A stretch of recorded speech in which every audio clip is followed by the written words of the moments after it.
Vamos a empezar la unidad 3 con una introducción a lo que es errores en la medición. El error se define básicamente como la diferencia entre el valor medido y el valor real. El error se expresa básicamente en dos términos, el error absoluto y el error relativo o el error relativo porcentual. El error absoluto tiene una unidad de medida que depende de la magnitud que se está midiendo. O sea que si estamos midiendo corriente, la unidad de medida del error absoluto va a ser amperios. Si estamos midiendo tensión, la unidad de medida del error absoluto va a ser voltios. O sea, el error absoluto tiene una unidad de medida igual a la magnitud que estamos midiendo. Y el error relativo porcentual es un indicador que se expresa en porcentaje. El error absoluto se define como la variación entre el valor medido y el valor real.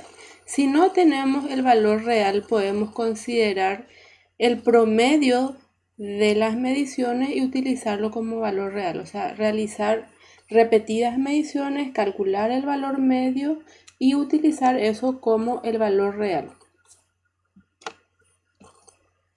Y el error relativo es un indicador que expresa qué tanto es el error absoluto en relación al valor real. La definición entonces es error absoluto dividido valor real. Para calcular en porcentaje esta multiplicación multiplicamos por 100 y tenemos el valor relativo porcentual. Este error relativo porcentual me sirve a mí para determinar la precisión de un aparato de medida. Y vemos en este caso tenemos una clasificación de las medidas de acuerdo a su precisión. Vemos, por ejemplo, errores relativos mayor a 10% se clasifica como medidas de precisión mediocre, ¿verdad? Por ejemplo, podemos utilizar aparatos de repente para hacer algunas prácticas en el laboratorio para ver cómo se usa un equipo, en donde la necesidad de una muy alta precisión no es muy necesaria, ¿verdad? Entonces en ese caso podemos utilizar un aparato de precisión mediocre nada más. Luego tenemos la medida de precisión normal, en donde sí vamos requiriendo un poco mayor de precisión y el error relativo ronda entre los 5 a 10%. Por ejemplo, para hacer mediciones en instalación eléctrica es suficiente un aparato de precisión normal. Luego tenemos la de medida de precisión media, en donde su error relativo oscila entre el 1 al 10%. Por ejemplo, la utilidad de esto sería, por ejemplo, los medidores de energía eléctrica que utilizan las empresas de electricidad, que rondan entre el 1 al 5% aproximadamente. Luego tenemos ya los medidos de alta precisión, en donde el error relativo porcentual oscila ya entre el 0,1 a 1%.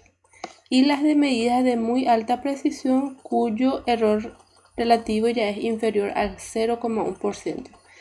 Estos dos últimos casos serían ya en los laboratorios donde se trabajan con patrones de referencia.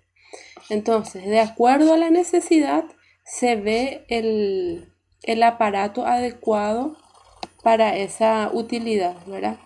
Entonces, vemos que el error relativo porcentual determina la precisión del aparato.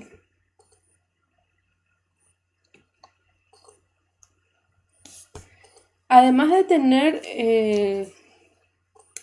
un aparato de muy buena calidad, pueden existir dentro de la medición errores que aparecen como factores externos a la medición, o sea que no tiene que ver con el aparato, sino más bien con magnitudes de influencia, que son, por ejemplo, y en primer lugar se encuentra la temperatura, porque es uno de los factores que más afecta a los aparatos de medida, sean estos electromecánicos o electrónicos.